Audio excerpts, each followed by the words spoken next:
Ayan. Spicy. Gin ramen. Spicy. Saan yung isa? Saan man eh? Di ko ka-gets.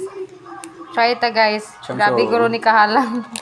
And then, my favorite. Kimchi. Napagid oh. Fresh na fresh. Bagong bago.